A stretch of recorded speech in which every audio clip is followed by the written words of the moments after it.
दीनता के साथ रहा, अपने माँ बाप के साथ दीनता के साथ रहा, इजरायली लोगों के साथ दीनता के साथ, मतलब उनके कहे में चलता था, उनकी आज्ञा को मानता था, जैसा वो कहते थे करता था। जो उसका पास्टर था, स्पिरिचुअल प्रॉफिट कह रहा शमूएल, कह रहा कि वो उसके साथ राइट टाइम, मतलब उसके साथ दीनता के साथ रहता था, उसके कहने के अनुसार चलता था। और परमेश्वर ने जब उसकी दीनता और तीन चीजें परमेश्वर ने शमूएल को, प्रॉफिट को कहा, मैंने दाऊद के अंदर तीन चीजें देखी हैं। कहता है इसके अंदर मैंने विश्वास देखा। मैं बताता हूं कैसे। उसने जाकर गोलियत को जब मारा। दूसरा कहता है कि ईमानदारी देखी। मैं कह रहा हूं कि उसने अपनी ईमानदारी को परमेश्वर को दिया, उसने परमेश्वर को कभी धोखा नहीं दिया। मैं तीसरा वो पवित्रताई से चला। उसके साथ कह रहा है कि वो सेना, कह रहा बहुत सारे लोग जो हैं बहुत कुछ कर सकता था वो, लेकिन उस समय में वो शाऊल को मार सकता था, लेकिन उसने परमेश्वर के साथ वाचा बांधी थी, ईमानदारी किया उसने कि परमेश्वर मैं तेरे अभिषिक्त के ऊपर हाथ नहीं उठाऊंगा। याद रखना कि आज बहुत सारे लोग अभिषिक्तों को गाली देते हैं, मसीह लोगों की बुराई कर देते हैं आपस में, लेकिन परमेश्वर का आत्मा कह रहा है कि मैंने इसकी ईमानदारी को देखा। शमूएल जा इसके ऊपर ऑयल डाल, इसका अभिषेक कर और इसको मैं राजा बनाऊंगा। और उसी समय परमेश्वर ने इसकी दीनता के अनुसार राइट टाइम आने पर, देखो राइट टाइम क्या, उसके अंदर एक चाह थी कि मैं एक बहुत बड़ा आदमी बनूं, लेकिन वो हमेशा प्रार्थना करने वाला व्यक्ति था और उसने अपने अंदर इस बात के लिए डाला हुआ था कि परमेश्वर जब मेरा टाइम आएगा तू मुझे बढ़ाना, लेकिन मुझे अपने भवन से दूर नहीं करना। भजन संहिता 100 में बोलता है कि परमेश्वर मैं तेरी मनोहरता को देखना चाहता हूं, मैं आनंद के साथ प्रवेश करना चाहता हूं। और उसने एक काम को चुना।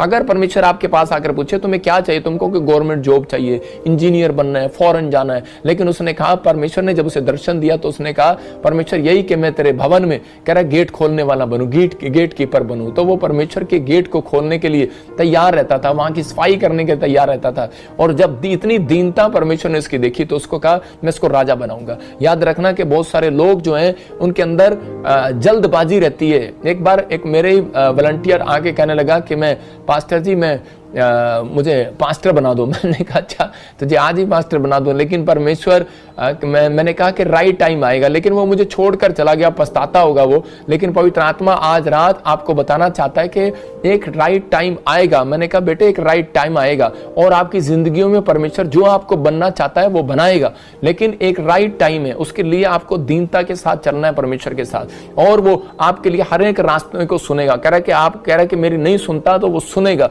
मैं आपको वैसे एग्जाम्पल दे रहा हूं। और एक बार एकता ने मुझे कहा जब छोटी थी तो मेरी बेटी ने कि मुझे चाबी दे दो कार की, मुझे चलानी है। मैंने कहा नहीं अभी तेरा राइट टाइम नहीं आया। आप समझ रहे हैं, आज वो 11-12 साल की होगी, अभी भी उसका राइट टाइम नहीं आया। तो मैं अपने बच्चों को ऐसे नहीं दे सकता क्योंकि आप समझदार हैं। तो आपका राइट टाइम अगर परमेश्वर को पसंद है या नहीं है मुझे नहीं पता, लेकिन जब पवित्र आत्मा को लगेगा तो वो आपको उसी समय वो खड़ा करेगा और आशीष देगा। लेकिन एक याद रखना राइट टाइम आता नहीं, उसको लाना पड़ता है, आपको लाना है। मैंने ये 3 सीक्रेट आपको बताए। अपनी जिंदगी के अंदर प्रार्थना को नहीं छोड़ना, और कह रहा कि ईमानदारी के साथ चलते रहना, अपनी गवाही को खराब नहीं होने देना, और पवित्रताई से चलना। कहता है कि अगर आप ऐसा कर रहे हैं, मैं कह रहा हूं आज रात परमेश्वर आपकी जिंदगियों में कुछ नया करने के लिए जा रहा है और अद्भुत करने के लिए जा रहा है। आज भी लोग दुख पर दुख उठा रहे हैं लेकिन प्रभु की सुन नहीं रहे हैं क्योंकि उनके अंदर प्रेयर लाइफ नहीं है, उनके अंदर कह रहा उनकी लाइफ में प्रेयर कम है। अगर आज आप 1 घंटा प्रार्थना करते हैं, याद रखना इस हफ्ते के बाद रिजल्ट जरूर मिलेगा यीशु मसीह के नाम में।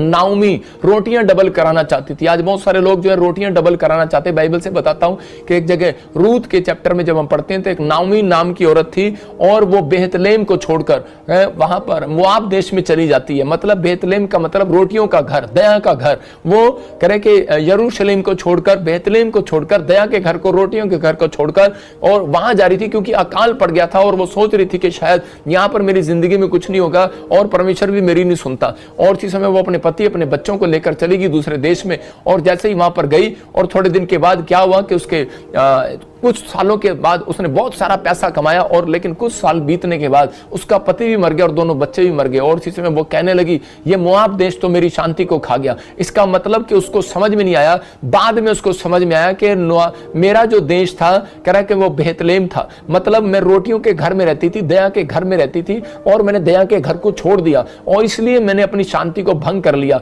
और उसी समय परमेश्वर बाइबल में उसने पढ़ा, एक जगह पर मैं पढ़ रहा था तो वहां पर लिखा रूत के 1:6 में या कहीं पर लिखा कि परमेश्वर ने फिर से उस देश की सुधि ली, मतलब सुधि ली परमेश्वर ने। और उसी समय जब उसको पता लगता है तो वो अपनी बहू के साथ, रूत के साथ वापस लौट जाती है उसी स्थान पर। मैं फिर उन लोगों के लिए बता रहा हूं इस मैसेज से कि अगर हो सकता है आपको कोई ठोकर ऐसी लगी हो और आपने प्रभु को